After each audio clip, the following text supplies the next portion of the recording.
Assalamu alaikum. Fat Khurshid here. Today I'm going to describe my lab terminal projects. जैसा कि मैं lab terminal के लिए तीन प्रोजेक्ट्स दिए गए थे, छोटे छोटे तीन प्रोग्राम थे जो हमने परफॉर्म करने थे और उसके बाद उनकी वीडियो बना के उसको डिस्क्राइब भी करना था। जैसे हमारा पहला क्वेश्चन था कि एक कैलकुलेटर क्रिएट करना था, सिंपल कैलकुलेटर कैलकुलेटर था जो ये चार ऑपरेशन परफॉर्म कर रहा था, जो डब्ल्यूपीएफ में क्रिएट करना था। और दूसरा क्वेश्चन हमारा था ASP.NET MVC की एप्लीकेशन क्रिएट करनी थी, जो हमें एक डेटा शो कर रही थी, एक टेबल का डेटा शो कर रही थी। जैसे कि हमारी रिक्वायरमेंट इसमें इस तरह की थी कि हमने टेबल में डेटा मैन्युअली ऐड करना था, ना कि इंसर्ट की क्यूरी लगा के ऐड करना था। सो मैंने मैन्युअली ऐड करके उसका डेटा शो करवाया है। और तीसरा हमारा क्वेश्चन था कि हमें डिफरेंट प्रोजेक्ट्स मिले थे, जैसे मेरा रजिस्ट्रेशन नंबर 0.094 है और मेरा था कॉन्टैक्ट बुक। तो उस प्रोजेक्ट को हमने डब्ल्यूपीएफ में डेवलप करना था और उसमें चार करंट ऑपरेशंस परफॉर्म करने थे। तो मैं अब आपको अपने प्रोजेक्ट्स की तरफ लेके जाता हूँ। सबसे पहले मैं अपने पहले क्वेश्चन की तरफ जाता हूँ। पहला क्वेश्चन था हमारा, जैसे कि मैंने बताया, कैलकुलेटर था, सिंपल कैलकुलेटर। ये हमारा कैलकुलेटर का कोड है सारा। ये सारा कोड था जिसमें तीन बटन्स के कोड भी थे कि अगर प्लस के बटन पे, ऐड के बटन पे, एडिशन के बटन पे क्लिक करो तो क्या हो, सब्ट्रैक्शन के बटन पे क्लिक करो तो क्या हो। और उसके बाद ये मेरा GUI था। अब हम अपने कोड को रन करके, क्योंकि ज़्यादा टाइम बड़े लंबी वीडियो बनानी नहीं है, इसलिए मैं जल्दी से अपने कोड को रन करके आउटपुट दिखाता हूँ आपको।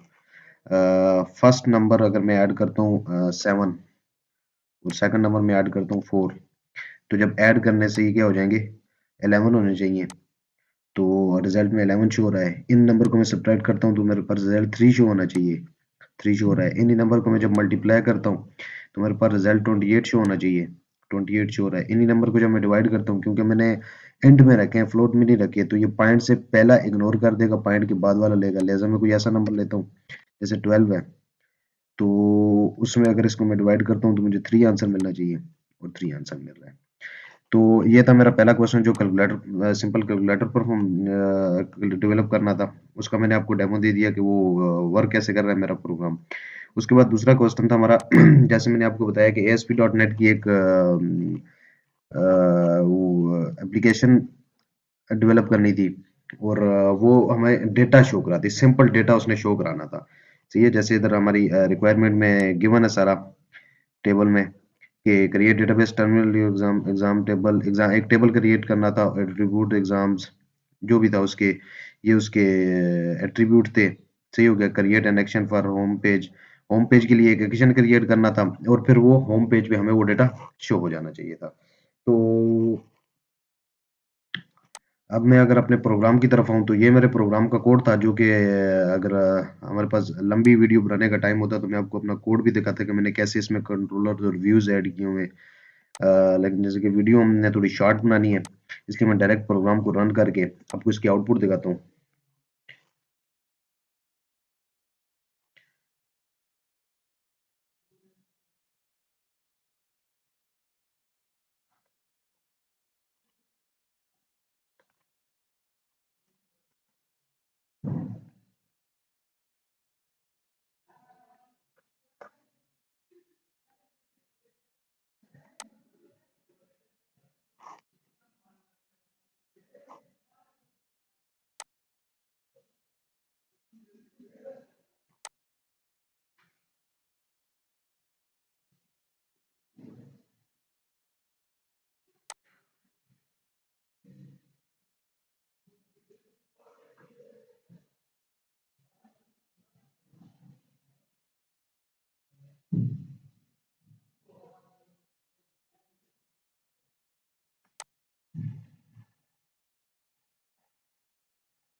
तो अब इस प्रोग्राम को हम रन करके इसकी आउटपुट देखते हैं कि ये कैसे, मतलब हमें जो हमारी रिक्वायरमेंट है, जो क्वेश्चन में पूछी गई है, हमको फुलफिल कर रहा है या नहीं कर रहा।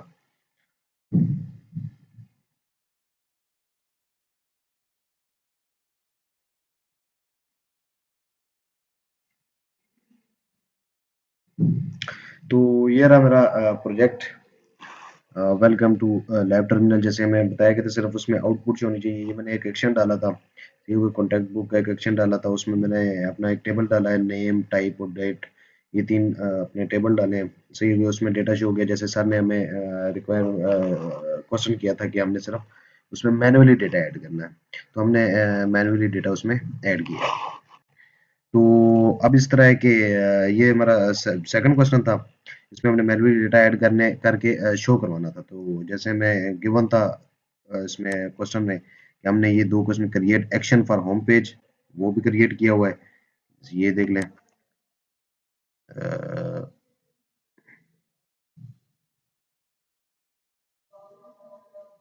ये ये create action for home page, ये हो गया। और उसके बाद दूसरा क्वेश्चन था हमें कि वो डेटा शो होना चाहिए। तो ये हमारे पास वो डेटा शो हो रहा है सारा, जो हमने मैन्युअली इसमें एंटर किया। तो ये हमारा क्वेश्चन नंबर 2 था। और क्वेश्चन नंबर 3 में हमें क्या कहा हुआ है, हमें क्वेश्चन नंबर 3 में डिफरेंट प्रोजेक्ट मिले हुए थे। जिस तरह मेरा प्रोजेक्ट था 094 कॉन्टैक्ट बुक का, उस प्रोजेक्ट को अपने WPF में डेवलप करना था और उसमें CRUD ऑपरेशन परफॉर्म करने थे। तो मैं क्वेश्चन नंबर 3 पे जाता हूँ।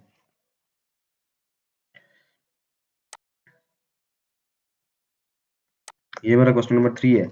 इसको इसमें मैंने अब कोड भी अगर आपको दिखाऊं, तो ये सारा मेरा कोड है। इसमें मैंने एक्सेप्शन हैंडलिंग भी की हुई है। इसमें बटन्स में जैसे इंसर्ट का बटन है, डिलीट का बटन है, सही है, अपडेट का बटन है। उनमें मैंने एक्सेप्शन हैंडलिंग भी की हुई है, ये जैसे कि शो हो रही है, एक्सेप्शन हैंडलिंग भी की हुई है। और ये मेरे 3 बटन्स के कोड हैं। और उसके बाद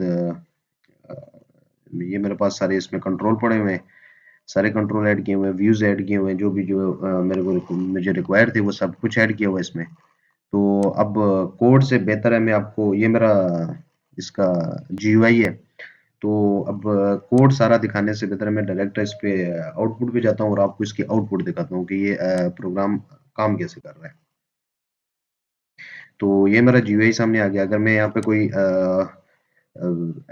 डेटा ऐड करना चाहूँ, जैसे ये ऐड करता हूँ, कॉन्टैक्ट नंबर ऐड करता हूँ, कुछ भी एड्रेस नाउन रख देते हैं, ईमेल alif34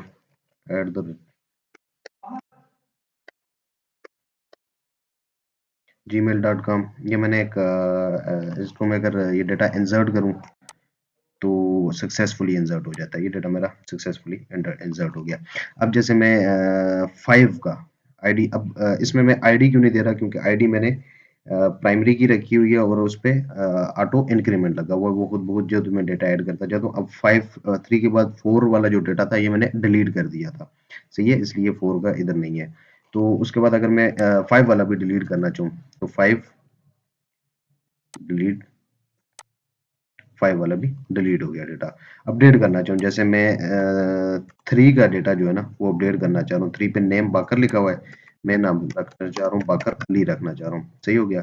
और नंबर भी मैं कुछ अपडेट करना चाह रहा हूँ। एड्रेस अननोन है, अननोन ही रख देते हैं। और ईमेल baker3@gmail.com। तो मैं अगर ये डेटा अपडेट करना चाहूँ, तो मेरे पास ये 3 में देखें कि मेरा एड्रेस, जीमेल भी और वो उसका कॉन्टैक्ट नंबर भी और नेम भी अपडेट हो गया है। और ये मेरा क्लियर बटन का फंक्शन है कि अगर यहाँ से डेटा क्लियर ना हो तो इस बटन पे क्लिक करके आप यहाँ से डेटा क्लियर कर सकते हैं। तो ये मेरे 3 क्वेश्चन थे जिनका मैंने आपको कुछ थोड़ा बहुत डेमो दिया है कि कैसे काम करते हैं। और ये मेरी लैब टर्मिनल थी। ओके, अल्लाह हाफिज।